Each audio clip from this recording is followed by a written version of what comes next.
Hi everyone, welcome back to English with Ananya. मेरा नाम है अनन्या सिंह एंड आज फंडामेंटल ऑफ ग्रामर सीरीज का है डे 3 यानी कि टॉपिक 3। सो आज इस पहले सीरीज में हम कौन कौन से टॉपिक कवर कर रहे हैं ये जान लेते हैं। सबसे पहला टॉपिक जो हमने कवर किया है वो था पार्ट ऑफ स्पीच। उसके बाद हमने कर लिया फिगर ऑफ स्पीच। अब आज हम कर रहे हैं identification of phrase and clause. किस तरीके से फ्रेज आइडेंटिफाई करेंगे, क्या टाइप्स ऑफ फ्रेज होते हैं, क्लॉज क्या होते हैं, टाइप्स ऑफ क्लॉज कौन कौन से होते हैं, ये सब आज के सेशन में हम कवर करेंगे। सो 10-15 का ये मिनट का ये सेशन है, स्टार्टिंग से लेकर एंड तक पूरा देखिए। देखो किस तरीके से एक ही क्लास में ये सारी चीजें आपकी क्लियर हो जाती हैं और उसके बाद आपको कोई प्रॉब्लम भी नहीं होगी किसी भी क्वेश्चन में, क्योंकि इस बार ये न्यू क्वेश्चंस आपके ऐड हुए हैं। ठीक है, आइए। सो सबसे पहली चीज, एक फ्रेज क्या होता है। फ्रेज क्या है आपको पहले तो ये समझना है। So group of words which is meaningful but it does not contain a subject plus verb का स्ट्रक्चर। सब्जेक्ट प्लस वर्ब का स्ट्रक्चर नहीं आता है, बट कुछ ऐसा मतलब कलेक्शन ऑफ वर्ड्स है जो कि एक मीनिंगफुल सेंस आपको दे रहा है। For example in the morning, इसमें ना कोई सब्जेक्ट है ना कोई वर्ब है, बस एक मतलब इन द मॉर्निंग मतलब सुबह में, सुबह मीनिंग दे रहा है, बट इसमें कोई सब्जेक्ट और वर्ब का स्ट्रक्चर नहीं है। In the corner, a red balloon, my best friend, the tall building, across the river, ये सब क्या है, ये सब फ्रेजेस हैं। इनमें अलग से सब्जेक्ट प्लस वर्ब का स्ट्रक्चर नहीं है, बट स्टिल ये सारे के सारे जो स्ट्रक्चर्स हैं वो मीनिंगफुल है। ठीक है, कोई सब्जेक्ट और वर्ब का इसमें काम नहीं होता है। और फ्रेजेस के टाइप कौन कौन से होते हैं, कौन कौन से टाइप्स हैं? Noun phrase, adjective phrase, adverbial phrase, prepositional phrase और जेरेंड फ्रेज और इन्फिनिटिव फ्रेज, ये सारे होते हैं टाइप्स ऑफ फ्रेजेस। राइट, कुछ हम आइडिया देते हैं आपको किस तरीके से हमें पहचानना है। जैसे कि नाउन फ्रेज है, अब पार्ट ऑफ स्पीच में आपने काफी हद तक पहचान लिया है नाउन प्रोनाउन एडजेक्टिव एडवर्ब कैसे आइडेंटिफाई करें। तो अगर वो आपके लिए आसान हो गया है तो अब ये भी आपके लिए इजी है। Noun phrase is a group of words that works like a noun in a sentence. ये नाउन पूरा फ्रेज एक नाउन का काम करता है सेंटेंस में। For example, the bright red balloon bounced into the pond. ये जो बलून है बड़ा सा ब्राइट रेड कलर का, वो पाउंड में गया। तो ये पूरा का पूरा एक नाउन का ही तो काम कर रहा है। So this is a noun phrase. ठीक है, ब्राइट रेड बॉल, ये नाउन फ्रेज है। I met a very old man, very old man यहाँ पे पूरा का पूरा नाउन का काम कर रहा है, ये नाउन फ्रेज है। ठीक है, she is my best friend, my best friend, noun phrase है। तो जो फ्रेज स्टेटमेंट में नाउन का काम कर रहा है वो नाउन फ्रेज होता है। कुछ मुश्किल रटने वाला लगा इसमें? पहचान लेंगे सेंटेंस में। ठीक है, आइए। Adjective phrase describes a noun, एक नाउन को डिस्क्राइब करने का काम करता है adjective phrase. For example, a glass full of milk, glass full of milk, glass यहाँ पे नाउन है और इसको डिफाइन कर रहा है फुल ऑफ मिल्क, ये हो गया है एडजेक्टिव। तो ये पूरा का पूरा फ्रेज जो है वो है एडजेक्टिव फ्रेज। ठीक है, फिर the boy with curly hair, ये जो बॉय है ये नाउन है और इसको मॉडिफाई कर रहा है विद कर्ली हेयर, ये फ्रेज क्या है, ये एडजेक्टिव फ्रेज है। ठीक है, अब building made of would, building noun है, मेड ऑफ वुड एडजेक्टिव है। ठीक है, the dress with golden embroidery, dress यहाँ पे नाउन है लेकिन विद गोल्डन एम्ब्रॉयडरी ये क्या है भाई, ये तो एडजेक्टिव का काम, यही तो मॉडिफाई कर रहा है ड्रेस को, तो ये एडजेक्टिव फ्रेज है। Girl full of confidence, girl noun है, इसको मॉडिफाई कर रहा है full of confidence, adjective phrase. The road covered with snow, road noun है, covered with snow, adjective phrase. Box full of toys, full of toys क्या है, adjective phrase. ठीक है, डन। फिर बात करते हैं एडवर्बियल फ्रेजेस की। ये किसी वर्ब को डिस्क्राइब करते हैं, वर्ब को मॉडिफाई करने का काम करते हैं। For example, we waited at the bus stop, waited verb है, कहाँ वेट कर रहे हैं, at the bus stop, adverbial phrase हो गया। He runs at full speed, run को मॉडिफाई जो करेगा वो है एडवर्बियल फ्रेज, क्योंकि वर्ब है। She completed the work with great care, completed को मॉडिफाई कर रहा है, कैसे उसने कंप्लीट किया, बहुत ध्यान से किया, with great care, adverbial phrase है। They arrived before the sunrise, sunrise से पहले आ गए, अराइव्ड वर्ब है, before the sunrise adverbial phrase है। Baby slept through the night, through the night adverbial phrase. He answered in a rude manner, कैसे answer किया, rude manner में, adverbial phrase. She sang with all her heart, कैसे उसने गाया, with all her heart, adverbial phrase. I hope this much is clear. Done. उसके बाद बात करते हैं प्रेपोजिशनल फ्रेज की। प्रेपोजिशनल फ्रेज शुरू ही प्रेपोजिशन से होते हैं। She sat on the chair, prepositional phrase.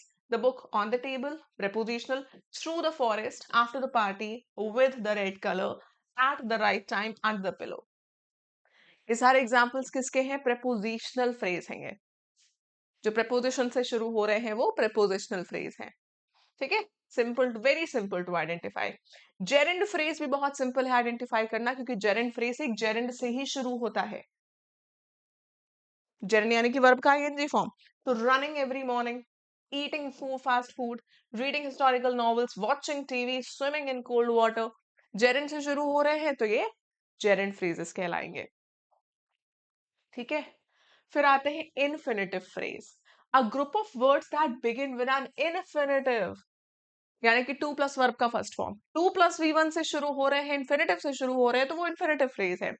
To win the match is our goal, she likes to read novels, they decided to visit the museum, to solve this puzzle is not easy, he promise to help me. ये क्या है, ये है infinitive phrases. ठीक है, to plus V one से शुरू हो रहे हैं, टू प्लस वी1 है इनमें, तो ये इन्फिनिटिव फ्रेज होते हैं। अब कहानी आती है क्लॉज की। क्लॉज में सब्जेक्ट प्लस वर्ब का स्ट्रक्चर होना चाहिए। सब्जेक्ट प्लस वर्ब के बिना क्लॉज नहीं बनता। ठीक है, तो सेंटेंस का वो इंडिपेंडेंट, वो नॉट इंडिपेंडेंट क्योंकि दोनों ही होते हैं। तो सेंटेंस का वो हिस्सा, वो भाग जिसमें सब्जेक्ट प्लस वर्ब का स्ट्रक्चर है, इसी को हम कह देते हैं क्लॉज कह देते हैं। दो टाइप के क्लॉज होते हैं, एक होता है इंडिपेंडेंट क्लॉज जिसको मेन क्लॉज कहा जाता है, एक होता है डिपेंडेंट क्लॉज जिसको सबऑर्डिनेट क्लॉज कहा जाता है। अब जैसा इनका नाम वैसा इनका काम। इंडिपेंडेंट बिल्कुल फ्री है, कंप्लीट मीनिंग दे रहा है। सबऑर्डिनेट यानी जो डिपेंडेंट है वो इसके ऊपर डिपेंड होता है, वो इसके थ्रू ही मीनिंग देगा, अदरवाइज इनकम्प्लीट साउंड करेगा। ठीक है, इंडिपेंडेंट क्लॉज होता है जो कैन, मतलब clause that can stand alone, अकेले ही वो कंप्लीट मीनिंग देता है। She is cooking dinner, subject है, वर्ब है, I love reading books, the dog barked loudly, he pass the exam. Simple सा एक स्ट्रक्चर है, कंप्लीट मीनिंग दे रहा है, उसमें सब्जेक्ट भी है, उसमें वर्ब भी है, तो इसे हम कहते हैं इंडिपेंडेंट क्लॉज। ठीक है, फ्रेज में नहीं होता, नहीं जरूरी है। डिपेंडेंट क्लॉज यूजुअली शुरू होता है although, if, when, who, because, which, that, since, while, unless. ये डिपेंडेंट क्लॉज के ही, ये सॉरी इंडिपेंडेंट क्लॉज के ही आगे कंटिन्यू होता है, उसके ऊपर डिपेंड होता है, उससे रिलेटेड मीनिंग दे रहा होता है, अकेले ये कंप्लीट मीनिंग नहीं देता है। जैसे कंडीशनल सेंटेंसेस में। ठीक है, आइए, नाउन क्लॉज होते हैं, ये नाउन का काम करते हैं। व्हाट शी सेड सरप्राइज्ड मी, इस चीज ने मुझे सरप्राइज किया, इस बात ने मुझे सरप्राइज किया, तो ये बात नाउन है।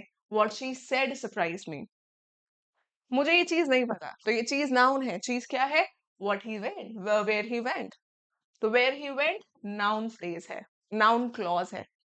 मुझे नहीं पता वो कहाँ गया, I don't know where he went. ठीक है, एडजेक्टिव क्लॉज होते हैं कौन से, जो नाउन को डिफाइन करते हैं। The boy who won the race is my friend, I met a girl whose brother is a singer. ये पूरा का पूरा क्या है, एडजेक्टिव क्लॉज है, क्योंकि ब्रदर को डिफाइन कर रहा है। ठीक है, एडवर्ब क्लॉज होते हैं जो वर्ब एडजेक्टिव वगैरह को या फिर दूसरा एडवर्ब को डिफाइन करते हैं। I call you when I get home, verb को कर रहा है, देखो। Because it was raining we stayed inside, हम क्यों अंदर थे, क्योंकि बारिश हो रही थी। He runs as if he were flying, तो इफ ही वर फ्लाइंग क्या है, ये है एडवर्बियल फ्रेज, एडवर्बियल क्लॉज। किसको मॉडिफाई कर रहा है, रन्स को मॉडिफाई कर रहा है। ऐसे दौड़ता है जैसे कि उड़ रहा हो, ऐसे दौड़ता है जैसे कि उड़ रहा हो। ठीक है, अब कुछ क्वेश्चंस है, आपको सिंपली बस पहचानना है कि कौन सा यहाँ पे क्लॉज है। इस टाइप के क्वेश्चंस आपको मिलेंगे एग्जाम में, नाउन क्लॉज है, एडजेक्टिव क्लॉज है, इन दोनों को पहचानिए। एक आप क्लास में करोगे, एक क्वेश्चन आपका असाइनमेंट होगा। The man who stole my bag was caught by the police and the boy who help me run away. The man noun है, who stole my bag adjective clause हुआ, the boy noun है, who helped me adjective clause हुआ, तो ये दोनों ही adjective clause हैं, दोनों ही adjective clause हो गए। ठीक है, अब जो नेक्स्ट क्वेश्चन है ये आपका असाइनमेंट है। हर एक स्टूडेंट मुझे इसका आंसर देगा इन द कमेंट बॉक्स, जितना एक्सप्लेन किया है उसके बेसिस पे, उससे बाहर एग्जाम में कुछ भी नहीं आएगा। यही था नाउ, यही था हमारा फ्रेज और क्लॉज की कहानी। आप जितने क्वेश्चंस की आप प्रैक्टिस कर पाए, अगर आपको एक वर्कशीट चाहिए तो आप कमेंट सेक्शन में लिखिएगा कि यस मैम, पहले इसका आंसर लिखिएगा, फिर कमेंट सेक्शन में लिखिएगा yes ma'am I need a worksheet. मैं एक वर्कशीट नाउन वर्सेस फ्रेजेस पे आपके लिए सेंड कर दूंगी पीडीएफ फॉर्म में, इंग्लिश विद अनन्या के टेलीग्राम ग्रुप पे। तो टेलीग्राम ग्रुप जरूर ज्वाइन कर लीजिएगा, डिस्क्रिप्शन बॉक्स में लिंक है, इंग्लिश विद अनन्या के नाम से ही मेरा टेलीग्राम है। ठीक है, उसको ज्वाइन कर लीजिए, डिस्कशन ग्रुप ज्वाइन कर लीजिए। मुझे इंस्टाग्राम पे भी अगर आप फॉलो करना चाहते हैं, मेरे पर्सनल इंस्टाग्राम का लिंक और इंग्लिश विद अनन्या के इंस्टाग्राम का लिंक दोनों ही डिस्क्रिप्शन बॉक्स में आपको मिल जाएगा। ठीक है, वीडियो को लाइक कर दीजिए, अपने फ्रेंड्स के साथ शेयर करिए और मुझे बताइएगा कि कैसी लगी आपको ये वीडियो। नेक्स्ट टॉपिक के साथ मिलेंगे हम आपको in the next video. Till then thank you, bye bye, and do subscribe, bye bye.